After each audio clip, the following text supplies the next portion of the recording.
El sistema informativo de Canal 1 presenta CMI Emisión Central. Bloqueos, desórdenes, agresiones y capturas durante el paro de taxis en Bogotá. Caos vehicular en casi todas las ciudades del país. Desorden en Medellín. 12 militares capturados por corrupción. Fiscalía investiga a fiscales por manipulación y filtración de pruebas por chuzadas. Duque plantea cadena perpetua para violadores de menores. Presidente de la Corte Suprema explica caso Santrich. Caso Santrich queda en manos de la Corte Suprema, dice Corte Constitucional. Arranca juicio contra Matos. Será extraditado al país. Comisión de acusación cita a expresidentes Uribe y Pastrana para pedir testimonio contra Santos. Pescadores denuncian grave contaminación en Cartagena. Regaño del Papa a médicos. Renuncia embajador británico en Estados Unidos. Trump gana la pelea. Canciller Merkel de Alemania nuevamente afectada por temblor en su cuerpo. Doloroso testimonio de madre que perdió a su bebita en centro de retención de migrantes. La diseñadora María Elena Villamil confirma su participación en los 30 años de Colombia Moda y nos da un abrebocas de la colección que llevará a la ciudad de la eterna primavera. Con ella nos conectamos en minutos desde el Hotel Aérea, así que no me fallen, tenemos una cita. Buenas noches, nuestros secretos de hoy. 1. Los concejales de Bogotá que ya no van más. 2.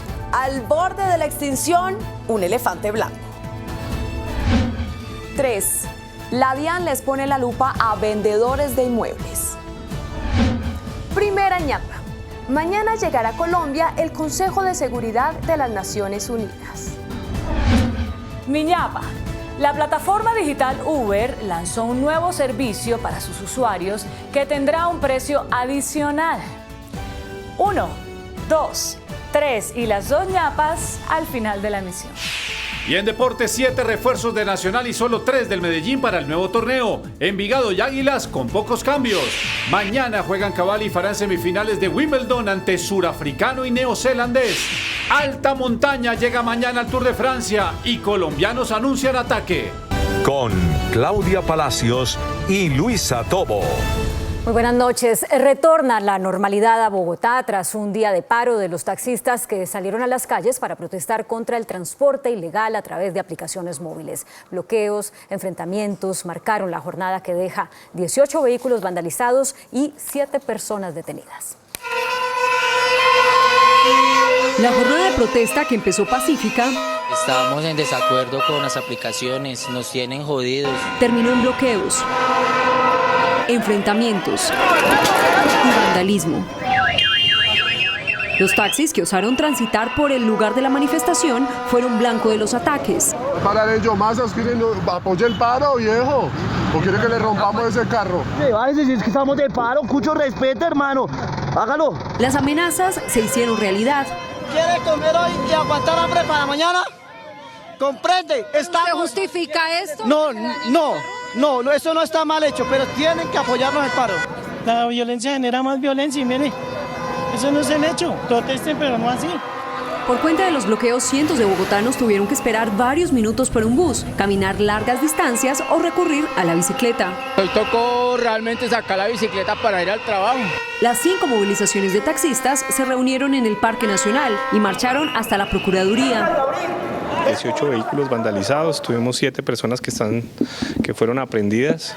90 comparendos impuestos hoy, 167 evidencias que nos llevarán a comparendos en los próximos días. Sobre las 4 de la tarde culminó la jornada de movilización. Y en las principales ciudades del país, el paro de taxistas transcurrió en relativa calma, pero generó caos vehicular.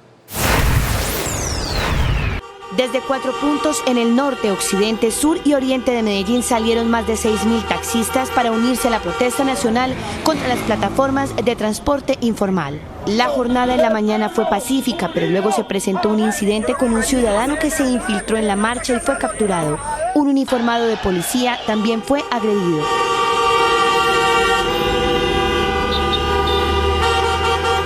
Las movilizaciones provocaron grandes congestiones en las vías de Medellín, bloqueadas por los taxistas. Desde las primeras horas de la mañana la protesta en Cali se empezó a cocinar. Aseguran los integrantes de este gremio que se sienten en la olla ardiendo. John Jairo Peña es uno de los 16.000 taxistas de la ciudad.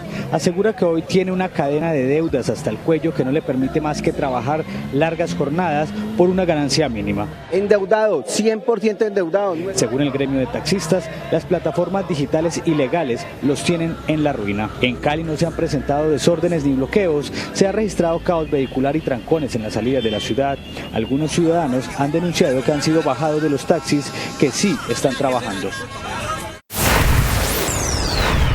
Unos 350 taxistas en Barranquilla se congregaron en 3 puntos, unos en la glorieta de la calle 17, otros en el estadio Edgar Rentería y uno más en el parqueadero de Macro Norte. Marcharon en contra de las plataformas digitales y en contra del transporte público ilegal de taxis. Un gremio de los taxistas en esta ciudad sostuvo que más de 3.000 vehículos particulares no solo trabajan con las plataformas digitales, sino que en horas de la noche realizan transporte colectivo de pasajeros en vías como la avenida Murillo y la calle 72. A vuelta de rueda marcharon hoy los taxistas de Bucaramanga y su área metropolitana, sumándose así a la protesta nacional del gremio. Y aunque son más de 7.000 los conductores de taxi que operan en 4 municipios del área metropolitana, no todos marcharon. Salvo trancones durante la mañana, las autoridades reportaron total normalidad en esta jornada. En otros temas, esta noche fueron presentados ante un juez los 12 militares capturados por el Ejército y la Fiscalía, quienes son señalados de pertenecer presuntamente a una red de corrupción dedicada a tramitar ascensos de manera irregular en las fuerzas militares. El Gaula Militar y la Fiscalía descubrieron otra red de corrupción dentro del Ejército. Se dedicaban a falsificar documentos y hacer trámites ilegales para lograr traslados y ascensos en las unidades militares. Según la investigación, los detenidos cobraban aproximadamente 5 millones de pesos para lograr esos ascensos. En cuanto a los traslados, los militares pagaban principalmente para ser ubicados en Justicia Penal Militar, Acción Integral, Comunicaciones, Fuerzas Especiales y Aviación. Los cuales obtuvieron unos diplomas falsos para ser ubicados en otras dependencias de las fuerzas militares con el fin de obtener unos bonos y una mayor ingreso salarial. Esta noche un juez legalizó las capturas. Mañana la Fiscalía les imputará cargos por fraude procesal, acceso abusivo a sistemas de información, tráfico de influencias, prevaricato, falsedad en documento público y concierto para delinquir. Las capturas ocurrieron en Puerto Asís, Putumayo, Nilo, Cundinamarca, Neiva en el departamento del Huila y Bogotá. De otra parte, la Fiscalía indaga si funcionarios de la entidad filtraron y manipularon pruebas en el proceso por las chuzadas. La revelación se conoció en la audiencia de formulación de cargos en contra del ex jefe de inteligencia del DAS, Laude Fernández, señalado de ser uno de los protagonistas del escándalo. Laude Fernández, exdirector de inteligencia del DAS, es señalado de ser el enlace entre empresarios y funcionarios de la Fiscalía para realizar una serie de chuzadas relacionadas con temas corporativos. Hoy la Fiscalía inició con su proceso de judicialización y aseguró que Fernández habría participado en una serie de interceptaciones telefónicas ilegales que se realizaron desde las propias salas del ente acusador. Las 3 víctimas gozan o están inmersos en un litigio en contra de unas empresas determinadas. Ante la alerta, la Fiscalía inició con una auditoría interna que aún está en curso y que hasta el momento ha arrojado un resultado que alarma a los investigadores, ya que varias pruebas de las salas de interceptaciones fueron alteradas. Tienen fuertes indicios de tener o haber sido objeto de algún tipo de manipulación o modificación, ya que sus fallas o transformaciones no ocurren en etapas tempranas de la reproducción. La Fiscalía incluso denuncia que funcionarios habrían filtrado información sobre el proceso a Laude Fernández. También estaba recibiendo información sobre los investigadores que estaban llevando a cabo la investigación. Ante la gravedad de las acusaciones, el ente investigador pidió que Fernández sea enviado a la cárcel. El presidente Iván Duque insistió en que el país debe evaluar la cadena perpetua para violadores y asesinos de menores de edad. El presidente de la República abrió nuevamente el debate sobre las penas que deben enfrentar los violadores de niños. Para que evaluemos la conveniencia y la necesidad de tener la cadena perpetua para violadores y asesinos de niños en nuestro país. El jefe de Estado nos reveló cómo sería tramitada la iniciativa que ya es analizada por el Ministerio de Justicia. Sé que esta es una controversia, pero bienvenida a la controversia, porque aquí se necesita una sanción contundente frente a este tipo de prácticas. Y también se requiere pedagogía, por supuesto. Las declaraciones fueron entregadas en la conmemoración del 27º aniversario de la Fiscalía General de la Nación. El presidente de la Corte Suprema de Justicia, Álvaro Fernando García, aseguró que el ex jefe guerrillero Jesús Santrich traicionó la confianza del alto tribunal al no asistir a la diligencia de indagatoria. El presidente de la Corte explicó los motivos por los que el alto tribunal expidió orden de captura contra Jesús Santrich. Un abuso de parte de él de hacer creer a la Corte que venía, que comparecía, que no había los peligros que finalmente se presentaron, y traicionó esa confianza que se le dio. El ex jefe guerrillero es requerido por los delitos de concierto para delinquir y narcotráfico por presuntamente idear un plan para enviar 10 toneladas de cocaína a Estados Unidos. El fiscal general cuestionó que Santrich no acuda ante la justicia. Es una afrenta a quienes confiaron en él, tanto la Sala de la Corte Suprema de Justicia, la Sala Penal, como también la JEP. La policía rastrea los últimos movimientos del ex jefe guerrillero, quien abandonó su esquema de seguridad sin dejar rastro.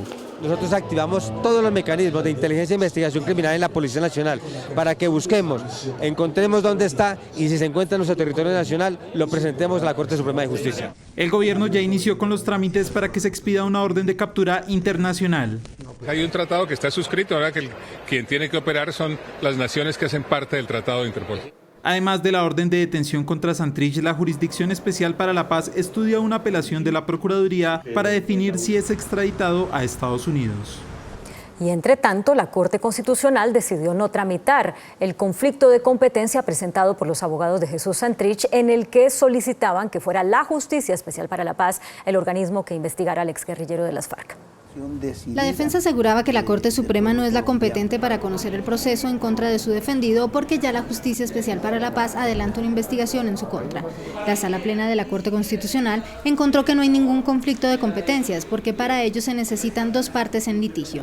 No se configura un conflicto de competencia entre jurisdicciones porque este tipo de conflictos no puede provocarse a partir de la solicitud de una de las partes. El alto tribunal agregó que en este caso no existe ningún pronunciamiento por parte de la JEP solicitando la competencia para investigar los hechos que actualmente conoce la Corte Suprema, la cual ha dicho que es competente porque investiga supuestos hechos delictivos cometidos por Jesús Santrich después de la firma del acuerdo de paz.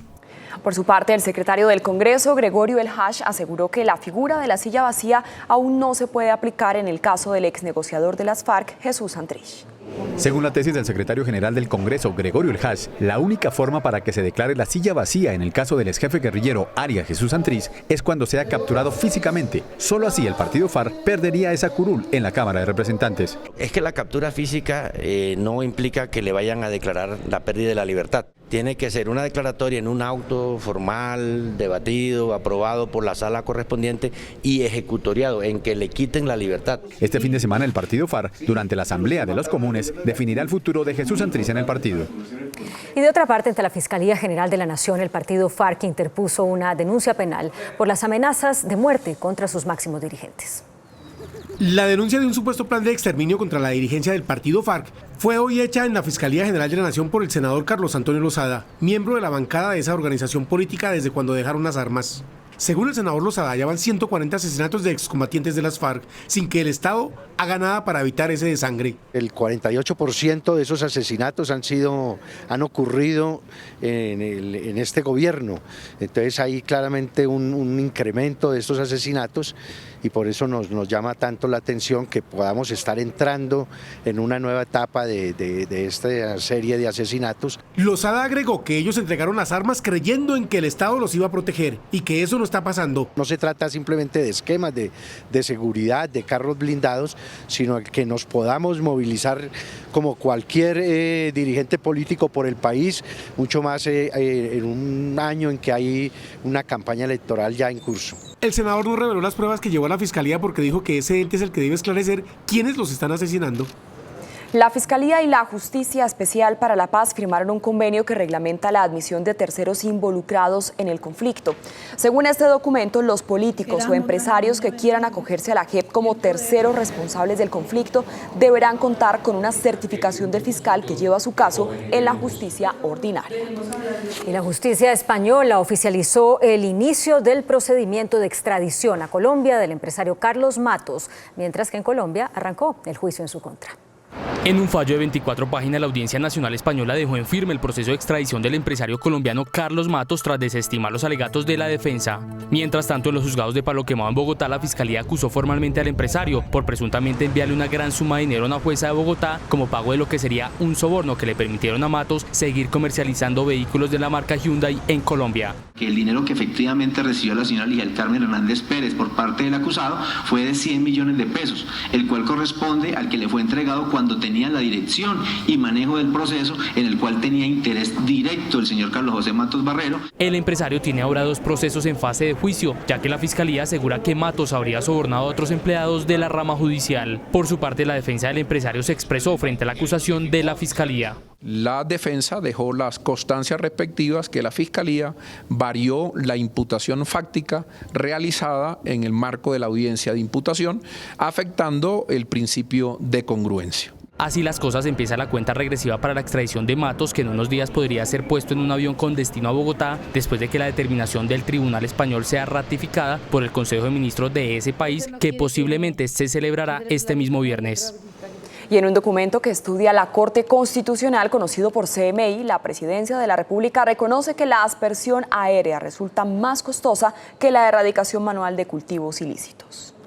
Un documento de la Dirección para la Sustitución de Cultivos Ilícitos de la Presidencia, conocido por CMI, asegura que entre el 2005 y el 2014 los costos de la erradicación manual llegaron a 7.9 billones de pesos, mientras que la erradicación por aspersión aérea costó 79.9 billones de pesos. El costo de la erradicación manual por hectárea es de 23 millones, en contraste con los 72 millones de pesos que cuesta la aspersión aérea por hectárea. La misma presidencia dice que cuesta 72 millones de pesos por hectárea. Imaginémonos que estamos en una situación de 180.000 hectáreas de cultivos, es muy costoso. Reconoce el gobierno que implementar el plan de sustitución tiene un costo de 40 millones de pesos por familia, lo cual significa que solo se invertirían 2.9 billones de pesos para atender a 80.438 familias inscritas en el programa de sustitución. Miles de familias se han acogido al programa, están cumpliendo su compromiso de erradicar las matas y están muy listas y dispuestas a cambiar de actividad económica porque quieren ser parte de esta promesa de la paz. Concluye el documento que la relación costo-beneficio de sustituir es más razonable que erradicar. Según de Justicia, otro de los problemas son los costos judiciales. A 30 de mayo de este año, contra el Estado existen 268 procesos que ascienden a 2.15 billones de pesos. Generalmente son por afectaciones a la salud y por afectaciones al medio ambiente. Afectaciones a la salud porque hay afectaciones dermatológicas, también hay abortos no deseados, también hay afectaciones respiratorias y en afectaciones al medio ambiente por daño a cultivos lícitos, a cultivos de pan coger. Se espera que la próxima semana la Corte Constitucional comience el estudio del tema del glifosato para determinar si permite nuevamente su utilización. Vamos a Medellín, donde hoy comenzó la Cumbre Mundial de Ciudades que abordará temas sociales, económicos y ambientales, entre otros.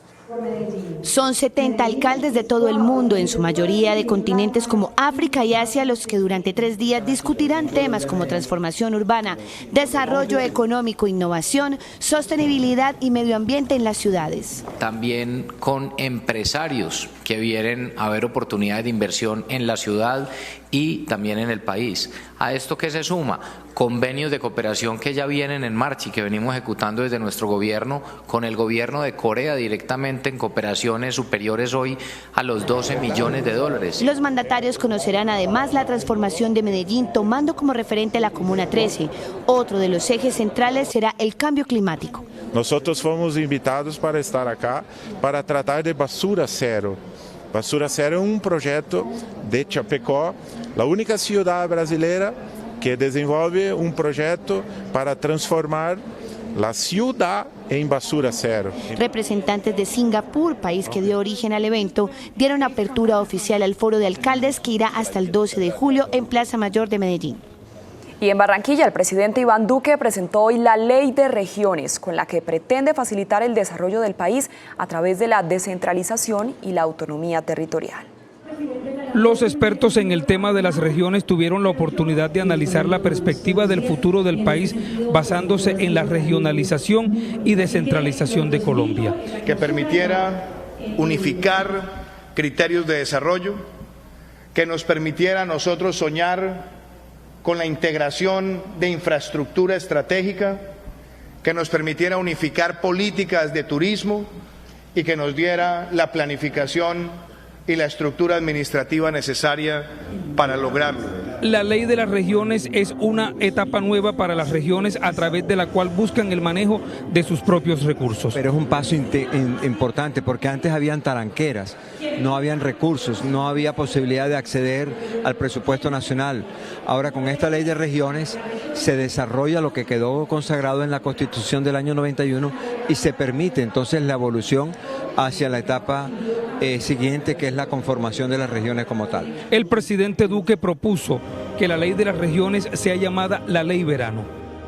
Pescadores en Cartagena denunciaron que la bahía fue contaminada con residuos de carbón por parte de una empresa que opera en la zona industrial. Este video, grabado por un capitán de un buque, muestra el presunto vertimiento de restos de carbón por parte de la empresa Puerto Mamonal en la bahía de Cartagena. Las imágenes muestran cómo 2 trabajadores limpian las partículas de la superficie del lugar que van a terminar directamente al mar.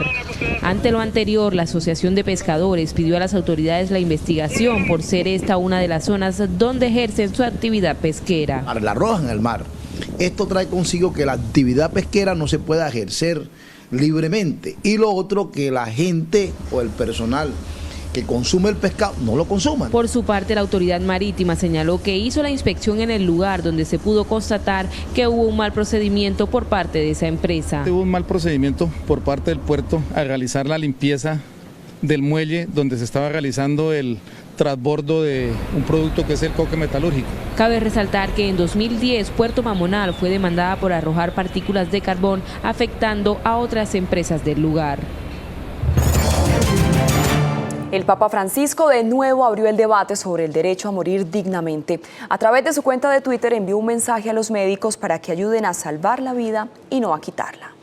Oremos por los enfermos que son abandonados hasta dejarlos morir. Una sociedad es humana si protege la vida, toda la vida, desde el inicio hasta su fin natural, sin decidir quién es digno o no de vivir.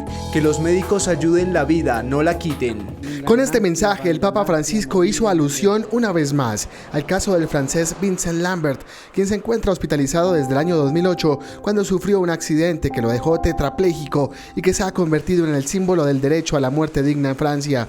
Tras una larga batalla jurídica, los padres de Lambert manifestaron estar resignados a su muerte, luego de que la Corte de Casación francesa dictaminó que el equipo médico podía retirar los aparatos que lo han mantenido con vida durante 11 años. Un caso muy similar se presenta en España. Una mujer no puede hablar ni moverse tras sufrir un accidente de tránsito hace 4 años. El hospital, apegado al código deontológico médico, argumentó que no la reanimará si sufre un paro cardíaco. Y lo que se veía venir pasó. El embajador de Reino Unido en Estados Unidos, Kim Darroch, renunció a sus funciones tras la polémica desatada con el presidente estadounidense Donald Trump. La filtración de unos mensajes confidenciales en los que el embajador del Reino Unido en Washington, Kim Darroch, calificaba a Trump de inepto, inseguro e incompetente, desató una tormenta diplomática que llevó a que el embajador presentara hoy su renuncia. En una carta dirigida a Simon McDonald, jefe del servicio diplomático británico, Darroch explicó que la situación actual le impide seguir cumpliendo con sus funciones. So Kim has given a lifetime of service to the United Kingdom and we owe him an enormous debt of gratitude. Desde que las filtraciones salieron a la luz pública, Trump aseguró que no tratará más con el diplomático, a quien además tildó de estúpido y loco. La canciller alemana Angela Merkel sufrió por tercera vez un ataque de temblores durante un acto oficial. Los ojos del mundo volvieron a fijarse hoy en la canciller alemana Angela Merkel, quien por tercera vez en menos de un mes se vio sorprendida por un ataque de temblores y espasmos durante un acto oficial con el primer ministro finlandés. Sin embargo, la canciller dio un parte de tranquilidad al afirmar que está bien. in einer Verarbeitungsphase der letzten militärischen Ehren mit dem Präsidenten Zelensky bin. Die ist offensichtlich noch nicht ganz abgeschlossen, aber es gibt Fortschritte und ich muss damit jetzt eine Weile leben. Aber mir geht es sehr gut. Esta no es la primera vez que Merkel sufre una crisis de temblores, pues la primera vez le ocurrió durante un acto oficial con el presidente ucraniano Volodymyr Zelensky y en una segunda ocasión durante la toma de posesión de la nueva ministra de Justicia de ese país. Yasmín Juárez, la madre de una niña de 18 meses que falleció por la deficiente atención en los centros de detención de migrantes, entregó un desgarrador testimonio ante el Congreso de Estados Unidos. Ahí denunció la negligencia con la que el Servicio de Inmigración atendió a su bebé. No tienen la mayor idea de cómo a mí me ha costado salir adelante sin tener que llevar a mi niña conmigo. Me quitaron un pedazo de mi corazón, me arrancaron el alma. Este es el desgarrador testimonio de Yasmín Juárez, una madre guatemalteca que contó ante el Congreso de Estados Unidos cómo perdió a su pequeña hija de 18 meses por la negligencia de los agentes fronterizos que no la atendieron cuando contrajo una infección respiratoria, mientras se encontraba recluida en un centro de detención de migrantes. Entre lágrimas, Juárez aseguró que la menor murió después de ser liberada. Salir adelante. La denuncia de esta madre afligida se da en medio de la fuerte polémica desatada por las condiciones inhumanas a las que son sometidos los migrantes en estos albergues hacinados donde muchos deben dormir en el suelo. El Centro de Estudios Económicos Fedesarrollo reveló detalles de los temas que discute la mesa técnica encargada del proyecto de reforma pensional. Eliminación de subsidios y aumento en la cobertura son los temas centrales. Aumentar la cobertura se ha convertido en la meta de la mesa de trabajo de la que será la futura reforma pensional. Apenas el 25% de los adultos mayores en edad de pensión están recibiendo una pensión contributiva. Hay otro adicional del 27% que reciben subsidios, es decir, pensiones no contributivas, para un cubrimiento total del 52%. Sobre la mesa están consolidar programas como Colombia Mayor, el ahorro tanto público como privado y la cotización por horas para trabajadores de plataformas digitales. Si bien el gobierno hablaba de no tocar los temas de la edad, sobre la mesa también hay otros parámetros como por ejemplo el nivel de cotización, las tasas de reemplazo, lo que tiene que ver también con la pensión sustitutiva, y todo esto se tiene que mirar de una manera integral. La reforma es urgente debido a que en Colombia hay cada vez menos jóvenes trabajando por cada adulto pensionado o en edad de pensión. El presidente de Naturgas, Orlando Cabrales, pidió a la alcaldía de Bogotá participación de la industria del gas natural en la licitación del Sistema Integrado de Transporte, el SITP. A través de una carta, el gremio sostiene que migrar a flotas impulsadas por gas natural implicaría un ahorro para los usuarios y el distrito de 309 pesos por viaje para un bus. De esta manera, el sector privado, en línea con los argumentos de calidad de aire, ambientales y su alta competitividad para las finanzas de la ciudad, se permite a los vehículos impulsados por gas natural Euro 6 competir en las etapas de licitación que entregará más de 3.000 buses nuevos del Sistema Integrado de Transporte Público a la capital del país. Hemos demostrado que la tecnología gas representa una reducción desde el punto de vista económico, es más competitiva que las otras tecnologías. El uso de gas natural vehicular representa disminuciones del 30% de dióxido de carbono frente a las generadoras por un vehículo impulsado por diésel. El gerente de la Federación Nacional de Cafeteros, Roberto Vélez, solicitó a la industria mayor remuneración para los productores del grano. Durante el segundo Foro Mundial de Productores de Café que se adelanta en Brasil, el gerente general de la Federación de Cafeteros, Roberto Vélez, insistió en mejorar los precios de compra y establecer una cotización base de $2 la libra. Cabe notar que los precios actuales promedian $1 la libra, es decir que la carga se paga a 789.000 pesos en las principales cooperativas del país.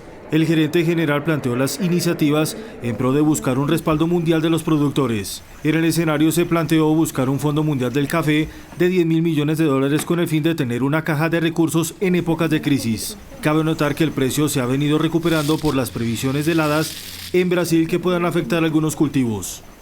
Y el presidente de la Agencia Nacional de Hidrocarburos, Luis Miguel Morelli, sostuvo que la producción petrolera estará por encima de los 900.000 barriles diarios al cierre del 2019. Para el funcionario, la reactivación del sector como consecuencia de los precios y los estímulos económicos se empiezan a reflejar en las cifras de producción que podrían superar los 900.000 barriles por día. A la fecha se han adjudicado más de 11 bloques exploratorios. Apuntan al descubrimiento de al menos 2.000 millones de barriles de reserva que duplicaría o más que duplicaría la capacidad o las reservas que en este momento tiene Colombia. Para el mes de septiembre se vendrá una nueva tanda de proyectos exploratorios en las diferentes partes del país. Que han resultado de la solicitud de incorporación de áreas que han presentado las empresas, fueron 38 solicitudes de incorporación de áreas que hemos depurado. Las inversiones podrían alcanzar los 3.000 millones de dólares. El índice de capitalización de la bolsa, que mide el comportamiento de las 20 principales acciones, cerró al alza. El índice de capitalización de la Bolsa de Valores de Colombia subió 0,76% a 1.600 puntos. La acción de Concreto fue la que más subió con una valorización de 4,61% a 545 pesos. La acción preferencial del Grupo Aval fue la que más cayó con una pérdida de 1,14% a 1.305 pesos. La acción más negociada de la jornada fue la de Bancolombia al movilizar más de 34.000 millones de pesos. Y el dólar cerró a la baja. Indicadores económicos en CMI.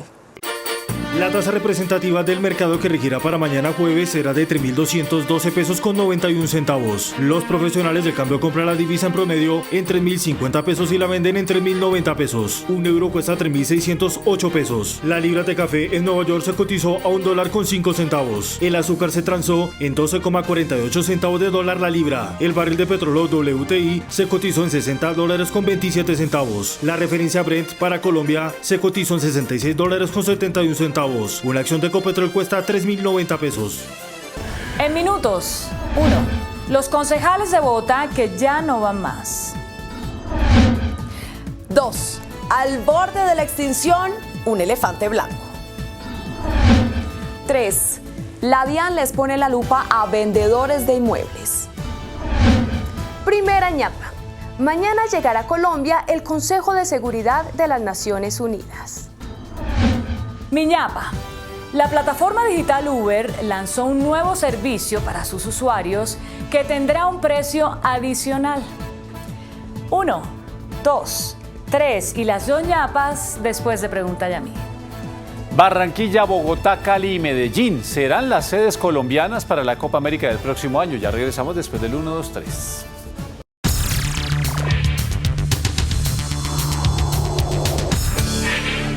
Muy buenas noches. Segunda parte de la entrevista con la doctora Nancy Patricia Gutiérrez, ministra del Interior. A ver, ministra, ¿cómo va la preparación de las elecciones de octubre?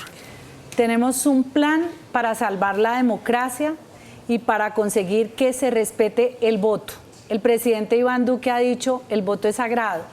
Y es que cuando uno va a elegir al alcalde de su pueblo o al gobernador de su departamento, debe buscar la mejor persona, la persona más limpia, la persona con mayor liderazgo, la persona que pueda mejorar las condiciones de su entorno. Lamentablemente hay un grave riesgo en este momento. 130 municipios críticamente amenazados por captura de parte de los delincuentes. Y hay dos fenómenos muy difíciles para las elecciones del mes de octubre. Aquellos grupos armados organizados, los grupos de delincuentes organizados, que saliendo de actividades ilícitas como el narcotráfico o como la explotación ilegal de minerales, quieren cogerse las alcaldías y las gobernaciones para garantizar sus actividades ilícitas. Y hay otra forma de ilicitud que es la corrupción, que se conoce a través de carteles, carteles de manejos de tierras, carteles de contratación, que también financian alcaldes y gobernadores para garantizar que puedan continuar con las actividades ilícitas. Pero ¿qué llama usted, señora ministra? 130 amenazados. Municipios bajo una amenaza. El país tiene unos sitios, digamos, en línea roja, que son aquellos sitios en donde esos grupos armados organizados se están disputando el control territorial. ¿Cómo? A través de las armas, intimidando a la gente, intimidando al elector, poniendo plata para financiar ilegalmente las campañas, amenazando a los que protestan, a los líderes que protestan, y es para controlar ese territorio. Por eso tan importante la acción conjunta de todas las entidades del Estado y sobre todo de la ciudadanía, para que denuncien oportunamente y para nosotros como Estado tener esa presencia y esa visibilización de lo que está ocurriendo en esos territorios. Pero entonces, concretamente, señora ministra, después de comerciales, díganos, por favor, ¿en qué consiste el plan que el gobierno ha adoptado para hacer frente a esa amenaza? En un momento, por favor.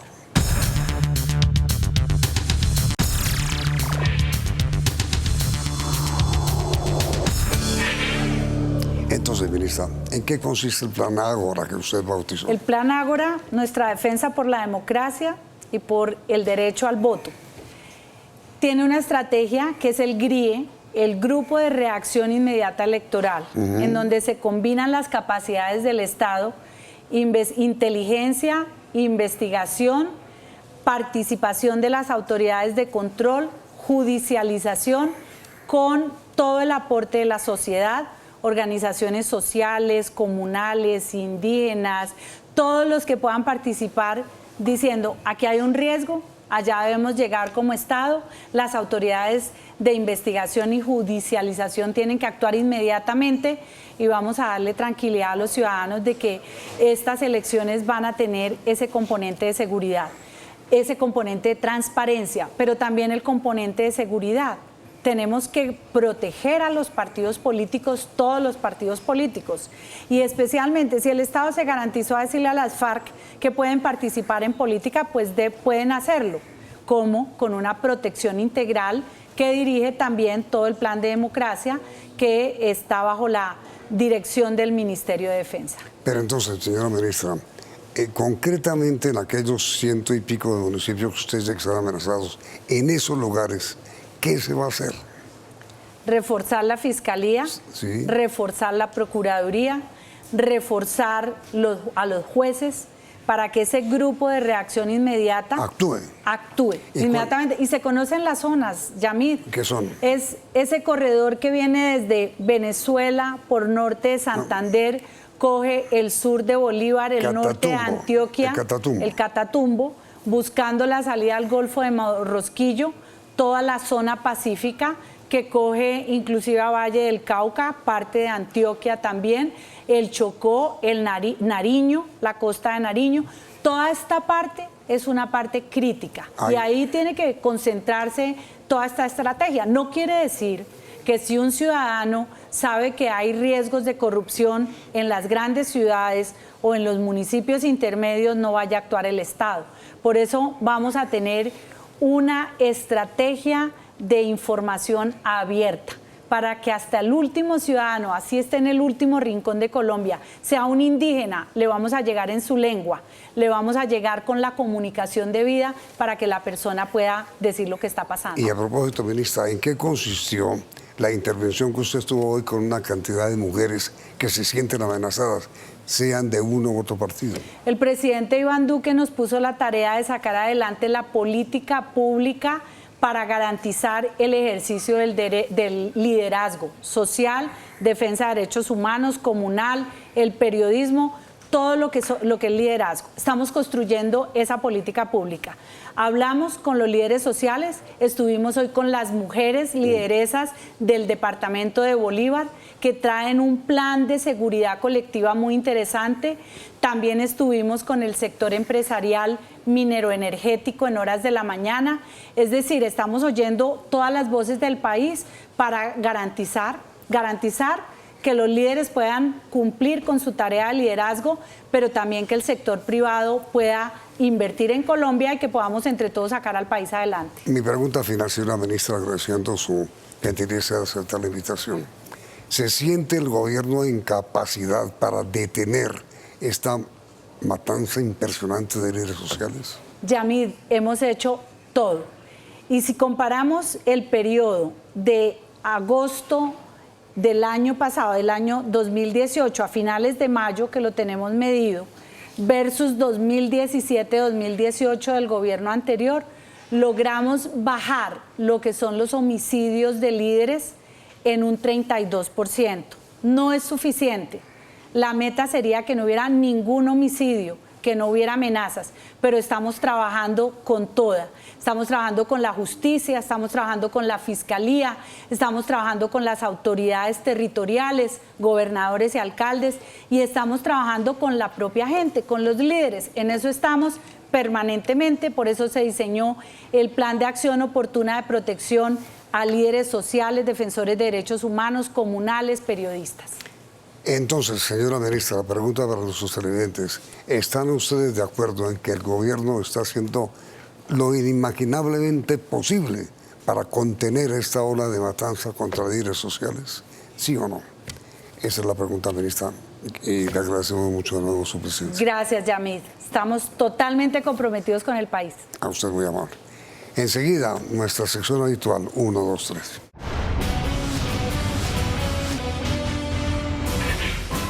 Nuestros secretos de hoy. 1. Hoy se reanudaron las sesiones en el Consejo de Bogotá y ya se conocieron los primeros nombres de varios concejales que no volverán a aspirar a una curul en el Cabildo Distrital. Varios de los actuales miembros del Consejo de Bogotá acaban de anunciar que ya no volverán a esa corporación. Por el Centro Democrático no van más los concejales Diego Molano, Daniel Palacios y Diego Fernando Devia.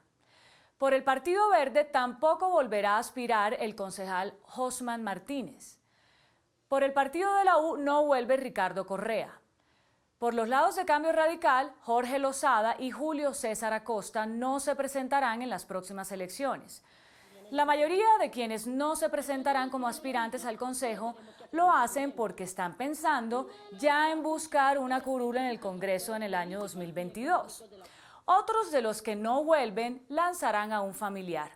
Ese es el caso del concejal Julio César Acosta, quien postulará a su esposa, Adriana Arbeláez, en la lista de Cambio Radical. Acosta aspirará al Senado. Eso es lo que se llama familia que se candidatiza unida, permanece unida. 2. En Colombia son muchos los casos en los cuales las obras públicas se convierten en elefantes blancos debido a la corrupción, los sobrecostos o el incumplimiento de los contratistas. En pocas ocasiones, esos llamados elefantes blancos logran ser concluidos. Son muchos los casos, pero uno de los más emblemáticos es el Parque de las Aguas en Yopal, Casanare, un proyecto que comenzó a ejecutarse en el año 2000 con una inversión de 7.000 millones de pesos. Por los líos judiciales de los diferentes gobernadores que ha tenido Casanare, la obra nunca avanzó durante 17 años. El actual gobernador del Casanare, Alirio Barrera, pidió el acompañamiento del Contralor General, Felipe Córdoba, y de todos los organismos de control, y tras varios meses de trabajo se logró el milagro de terminar la obra.